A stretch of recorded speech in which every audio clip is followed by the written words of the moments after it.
Le président de la République gabonaise, Ali Bongo Ondimba, a annoncé dans son message à la nation le 28 mai 2021 que les personnes vaccinées seront exemptées de certaines restrictions en vigueur. Elles pourront notamment circuler librement pendant le couvre-feu. Même les voyageurs internationaux déjà vaccinés seront exemptés de la quarantaine de 24 heures. Cette annonce a pour but d'inciter les personnes à se faire vacciner, car la campagne de vaccination lancée depuis mars n'est pas très suivie. À ce jour, environ 14 000 personnes ont déjà été vaccinées, un chiffre qui est encore très bas au vu des objectifs que s'est fixé le pays, à savoir vacciner près de 500 000 personnes contre la Covid-19.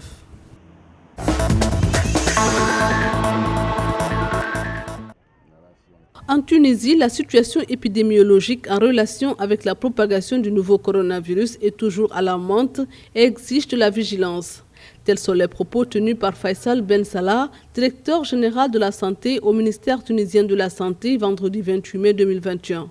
Ces craintes se justifient par l'enregistrement d'un taux de mortalité de plus de 50 cas par jour, en plus de la présence de plus de 600 patients en réanimation.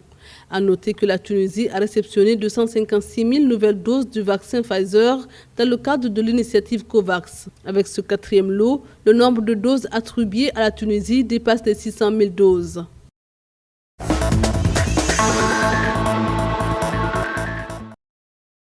Un total de 8 434 323 personnes ont reçu la première dose du vaccin contre la Covid-19, a indiqué vendredi le ministère marocain de la Santé dans son bulletin quotidien, précisant que 5 216 171 personnes se sont fait administrer la deuxième dose du vaccin. Lancée le 28 janvier dernier, la campagne de vaccination a pour objectif d'immuniser 80% de la population.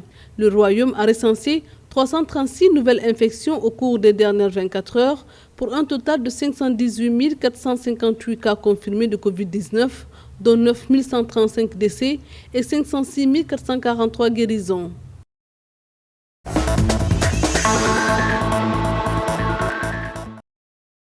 Le gouvernement sud-africain a mis en garde sa population contre l'imminence d'une troisième vague d'infection au nouveau coronavirus, appelant les habitants à respecter les consignes et à se faire vacciner.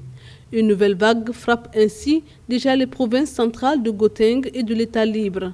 En date du jeudi 28 mai 2021, 828 204 personnes dans le pays ont reçu une première dose de vaccin, dont 348 436 à la faveur de la deuxième phase de la campagne vaccinale lancée lundi, a tweeté le ministère de la Santé. Le gouvernement a exhorté davantage de personnes éligibles à la vaccination à se faire injecter le vaccin.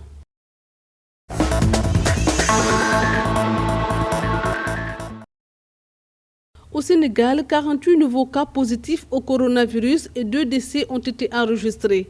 Selon le bulletin épidémiologique quotidien, ces cas complémentaires de contamination proviennent de tests virologiques réalisés sur 1442 individus, correspondant à un taux de positivité de 3,33%. Les nouvelles infections concernent 24 contacts suivis par les services et 24 autres issus de la transmission communautaire. 29 patients suivis ont été testés négatifs et déclarés guéris, tandis que 4 cas graves sont encore pris en charge dans les services. À noter que 446 837 personnes ont au moins reçu une dose de vaccin depuis le lancement de la campagne nationale de vaccination.